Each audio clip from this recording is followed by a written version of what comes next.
সংসদে নারী প্রতিনিধিত্বের বিষয় নিয়ে কথা হয়েছে। আজকে সেই দিন যেই দিন রাতে ঢাকা বিশ্ববিদ্যালয়ের নারী শিক্ষার্থীরা তাদের হলের গেটের তালা ভেঙে রাজপথে এসেছিলেন এবং ফেসিবাদের পতনধ্বনি তাদের স্লোগানে সেদিন ধ্বনিত হয়েছিল। সেই ঘটনাকে আজকে ঐক্যমত্য কমিশনে স্মরণ করা হয়েছে।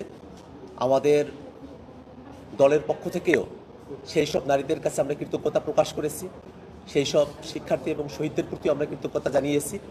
একই সাথে যে নারীরা আন্দোলনে এবং সংকটের সময়টাতে আমাদের জাতির জন্য সবথেকে বড় ভূমিকা পালন করেন, যাদের আন্দোলনে যুক্ত হওয়া আমাদের জাতিকে নতুনভাবে মুক্তির পথ দেখায়, সেই নারীরা তারা যেন দেশের নীতি নির্ধারণী জায়গা সংসদে পর্যাপ্ত প্রতিনিধিত্ব নিশ্চিত করতে পারেন, সেই বিষয় নিয়ে আমরা অনেক আগে থেকে আমাদের দলের তরফ থেকে আমাদের অবস্থান ব্যক্ত করেছি। সংবিধান সংস্কার কমিশন, নির্বাচন সংস্কার কমিশন সহ ঐক্যমত্য কমিশনের তরফ থেকে সংসদে নারী আসন বর্তমান 300 আসনের সাথে আরও 100 আসন বর্ধিত করার কথা প্রস্তাব করা হয়েছে। বর্ধিত যে 100 আসন, সেখানে যেন সরাসরি নির্বাচনের মাধ্যমে নারী প্রতিনিধিত্ব সংসদে আসতে পারে, সে ব্যাপারেই জাতীয় নাগরিক পার্টির তরফ থেকে আমরা আমাদের প্রস্তাবনা উত্থাপন করেছি। আজকে ঐক্যমত্য কমিশন নারী প্রতিনিধিত্বের বিষয়ে সংবিধানে বর্তমানে যে 50টি সংরক্ষিত আসনের কথা বলা হয়েছে, সেটাকে বাদ দিয়ে দলগুলোকে বাধ্যতামূলকভাবে তাদের মোট প্রার্থীর 33% 33% নারী ক্যান্ডিডেট দেওয়ার ব্যাপারে তারা প্রস্তাবনা রেখেছেন। কিন্তু ঐক্যমত্য কমিশনের দলগুলোর তরফ থেকে এই প্রস্তাবের পক্ষে পজিটিভ রেসপন্স ছিল না। সে কারণে আমাদের তরফ থেকে আমরা সংসদে নারী প্রতিনিধিত্ব নিশ্চিত করবার জন্য আমরা একটি মিক্সড পদ্ধতির কথাও আজকে বলেছি, এফপিটিপি এবং টপ আপ পদ্ধতির কথা, যেটা নিয়ে আমরা আরও বিস্তারিত আলোচনা পরবর্তী দিনে করব। কিন্তু আমরা নীতিগতভাবে মনে করি যে সংসদে আইন প্রণয়নের ক্ষেত্রে, সংসদে প্রতিনিধিত্ব করার ক্ষেত্রে নারীদের অংশগ্রহণ সেটা নিশ্চিত করতে হবে।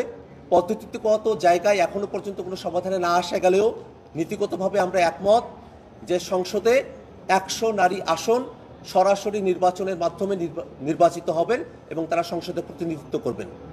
দ্বিতীয় যে বিষয়টি নিয়ে আজকে আলাপ আলোচনা হয়েছে, সেটা সংসদের উচ্চকক্ষ। সংসদের উচ্চকক্ষের ব্যাপারে ঐক্যমত্য কমিশনে উপস্থিত অধিকাংশ দল তারা সকলে একটি কার্যকর উচ্চকক্ষের ব্যাপারে তাদের মতামত জানিয়েছেন। উচ্চকক্ষ কিভাবে গঠিত হবে সে ব্যাপারে দুটি ফর্মুলার কথা বলা হয়েছে।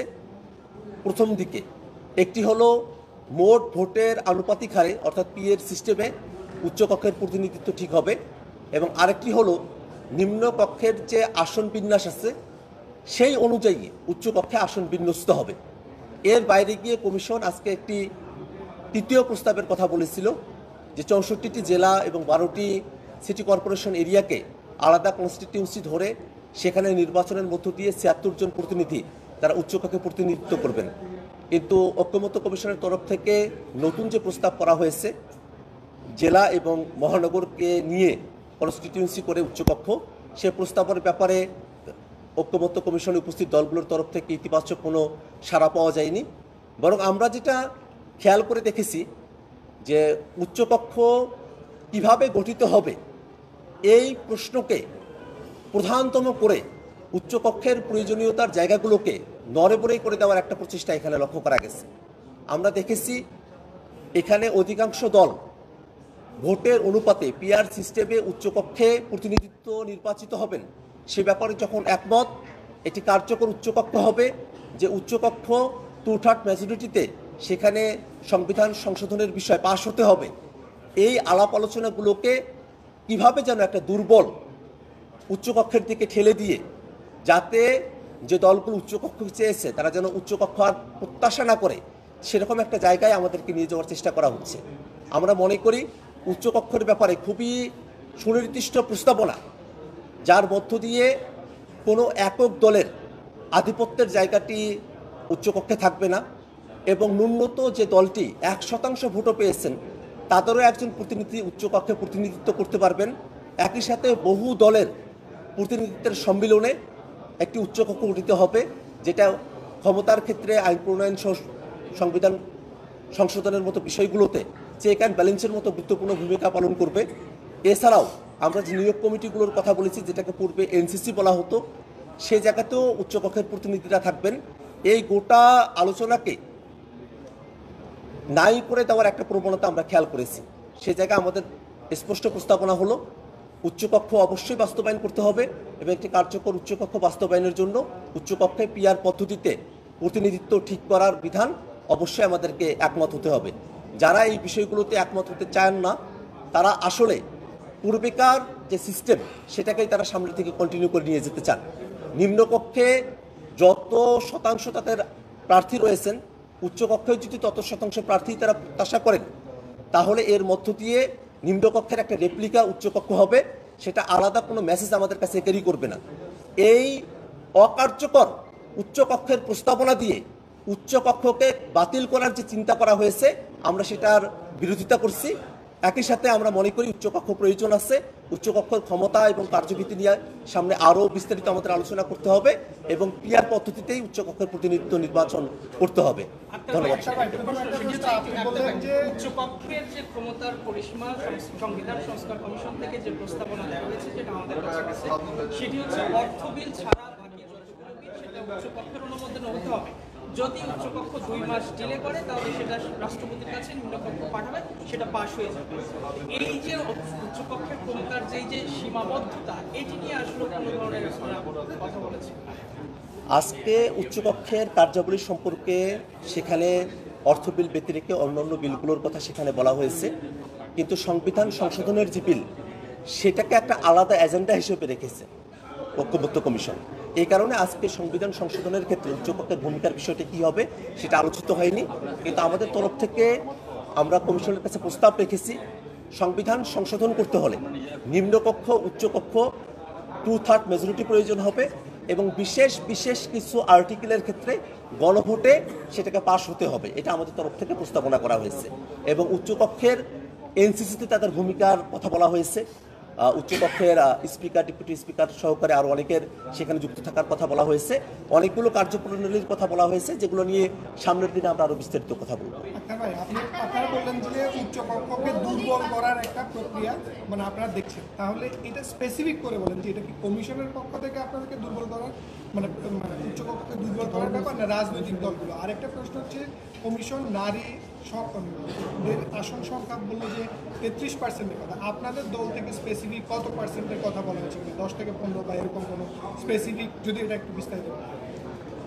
নারী আসনের ক্ষেত্রে আমরা সরাসরি 100 আসনেই নির্বাচন চেয়েছি, কিন্তু যেহেতু পদ্ধতিগত জায়গায় ঘূর্ণায়মান হবে নাকি 3টি আসন মিলে 1টি আসন হবে, এই সিদ্ধান্তে এখনো পর্যন্ত কনক্রিটলি পৌঁছানো সম্ভবপর হয় নাই। সেক্ষেত্রে আমরা আজকে কমিশন যে প্রস্তাবনা দিয়েছে সেই প্রস্তাবনার সঙ্গে সাপ্লিমেন্টারি হিসেবে পূর্বেকার এফপিটিপি পদ্ধতিতে সংরক্ষিতভাবে দলগুলোকে অন্তত 15% নারী প্রার্থী দেওয়ার বাধ্যবাধকতার কথা বলেছি। পাশাপাশি একই সাথে টপ আপ পদ্ধতিতে বাকিরা যারা অংশগ্রহণ করলেন নির্বাচনে, তাদের থেকেও যেন প্রতিনিধিত্ব নির্বাচিত হয়ে আমরা যেন সংসদে 100 নারী আসন আমরা নিশ্চিত করতে পারি, সেই একটা মিক্সড ফর্মুলার কথা আমরা আজকে বলেছি। সেটা নিয়ে কমিশন বিবেচনা করবে এবং আমরা আরও বিস্তারিত নিজেদের মধ্যে আলাপ আলোচনা করে তারপরে আরও কনক্রিটভাবে আমাদের প্রস্তাবনাগুলো আমরা উপস্থাপন করব। আপনারা উচ্চকক্ষের কথা বলেছেন, আমি খুব স্পষ্ট করে বলি, উচ্চকক্ষের ব্যাপারে রাজনৈতিক দলগুলো তাদের মধ্যে মোটা থেকে একটা একমতের জায়গা তৈরি হয়েছে, কিন্তু সেটা একটা কার্যকর উচ্চকক্ষ যেন হয়। কার্যকর উচ্চকক্ষের প্রধানতম শর্ত হিসেবে আমরা বলেছি সেটা যেন নিম্নকক্ষের রেপ্লিকা না হয়, সেটা যেন ভোটের অনুপাতে পিআর পদ্ধতিতে সেখানে যেন প্রতিনিধিত্ব নির্বাচিত হয়। কিন্তু যদি পিআর পদ্ধতিতে সেখানে প্রতিনিধিত্ব নির্বাচিত না হয়, সেক্ষেত্রে নিম্নকক্ষের যতগুলো আসন তার অনুপাতে যদি উচ্চকক্ষে আসন বঞ্চিত হয়, তাহলে সেটা একটা রেপ্লিকা হবে মাত্র। সেটাতে আলাদা করে চেক অ্যান্ড ব্যালেন্সের কোনো জায়গা থাকবে না। রাজনৈতিক যে দলটি ক্ষমতায় রয়েছে সেই দলটি একচ্ছত্রভাবে উচ্চকক্ষ এবং নিম্নকক্ষ তাদেরকে পরিচালিত করবে, তাদের উপর তারা খবরদারি করবে। সেই জায়গা থেকে আমরা বেরোয় আসার কথা বলেছি, কিন্তু 2-1টি রাজনৈতিক দলের তরফ থেকে একটি অকার্যকর উচ্চকক্ষের প্রস্তাবনা নিয়ে এসে উচ্চকক্ষের ধারণাকেই আমাদের Immigration to Canada. we provide the best quality service and solution for Canada immigration. Please visit our website and contact for details.